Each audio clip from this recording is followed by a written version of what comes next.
going to talk about the Gorilla Glue incident. Now, I do a lot of minor repairs around the house, just little things like dresser drawers, putting insulation around the basement window, basement door, or whatever. And you need Gorilla Glue for that. Now, I've been using Gorilla Glue and Super Glue for years, but the directions say on the package, do not let this substance come in contact with your skin. Now, every time I use either Gorilla Glue or Super Glue, I use gloves. I personally use gloves. They say do not have that glue around anything flammable, candles. That includes electrical wiring. You cannot use Gorilla Glue around electrical wiring because electricity will ignite the Gorilla Glue. You cannot use it to put together a hair dryer or anything like that. A hair dryer, any type of electrical appliance, because it will ignite the Gorilla Glue. Now, what activates Gorilla Glue is water. You know, when you're gluing something, you just put a little bit of water on it and you activate it. Now, if I had known who she was, what I would have done was taken, and I saw her hair with that Gorilla Glue on it. I would have taken an X-Acto knife, and the X-Acto knife is something like this. It's just a little knife. This is a seam ripper, but an X-Acto knife has a little blade at the end of it. You see these in arts and crafts stores, and people use them widely in arts and crafts. I have a few X-Acto knives I have in possession of them because I do arts and crafts anyway.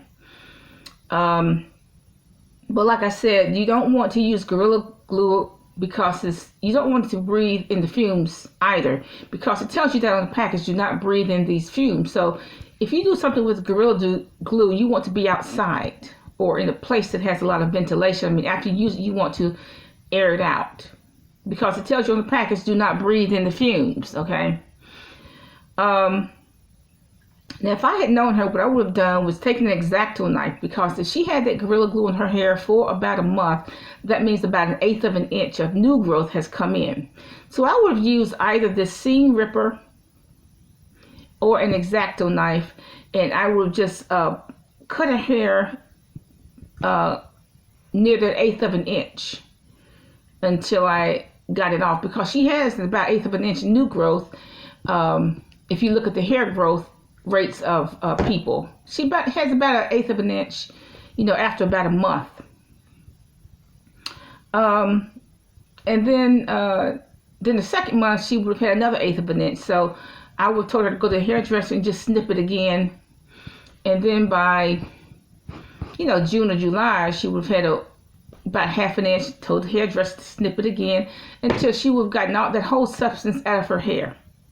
That's what I would have done, if I had known who she was. But the fact that she shampooed it, that made it worse. That made it even more adhesive. The fact that she shampooed, because shampoo is water is the activator. Water is the activator. So when she shampooed her hair, that made it all the more worse, even more and more adhering, or whatever the word is. So that's what I would have done if I had known. I would have just taken either this seam ripper or an X-Acto knife and just cut her hair off within about 1/8 of an inch all over her head. That's what I would have done. But the problem is that she did not read the directions. And so I don't even understand her thinking and putting that on her scalp. Now, I have gotten Gorilla Glue on my hand before when I didn't wear gloves. And I had always vaguely heard that fingernail polish remover can neutralize Gorilla Glue or Super Glue. So I used to put fingernail polish remover because it has acetone in it. I used to put fingernail polish on the Gorilla Glue. But what is in fingernail polish is diluted acetone, so that didn't work very well. So what I did was just wait until my skin grew back, and it just fell off. Anyway, it just fell off. But fingernail polish does work well with super glue, but it doesn't work very well with Gorilla Glue. Like I said, I just waited till my skin grew back and it just fell off anyway. But fingernail polish does work very well with super glue. Now, she went to see a doctor in California, and what he did, he used acetone, a mixture of acetone and olive oil and something else. Now, acetone is the ingredient in fingernail polish remover. So he must have used a very highly concentrated form of acetone, because, like I said, I know a little bit. The little bit of acetone that is in fingernail polish remover will remove super glue, but it doesn't remove Gorilla Glue. So he must have had a very high grade, some very high grade acetone. Okay, he did not use water, because he's got the problem all over again. Water is the substance that activates Gorilla Glue. So he put acetone on her hair, a mixture of acetone and olive oil and something else. And she got her hair back. So, whatever works. I think that's a good thing. The surgeon was nice enough to do that. Took 4 hours to comb that out of there, to neutralize. It took 4 hours to comb it out of her hair and neutralize that Gorilla Glue out of her hair. That's what I'm hearing. It took 4 hours. That's a very creative way to get the Gorilla Glue out of her hair. But, I have to admit, I don't understand her stupidity. I don't even get it. I mean, the directions clearly say do not use it on your skin. Scalp is the part of the skin. So I don't even understand her thinking there, using the Gorilla Glue. Because, like I said, if you read the directions say do not put it in contact with your skin or any other part of your body. Do not use it on eyelashes. Do not use it on anything. Do not use it on anything electric. Why? Because it would explode. So I don't even understand her thinking there. And the reason why our hair was so shiny, because Gorilla Glue is shiny. Okay, when it finishes gluing it, it's shiny. It's a very dangerous substance.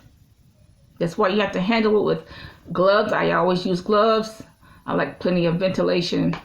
And you have to use it sparingly. They tell you to use it sparingly. You only use a tiny drop to glue something. They tell you that in the directions. Like if I'm building some kind of square to put for a garden, to plant some plants, and I use Gorilla Glue to make the wood stick, I only need to use a little bit of that Gorilla Glue. Just the one dot. I don't need to use a lot. So I don't really understand her thinking at all. It's a very dangerous substance. But that was my opinion. Have a nice day.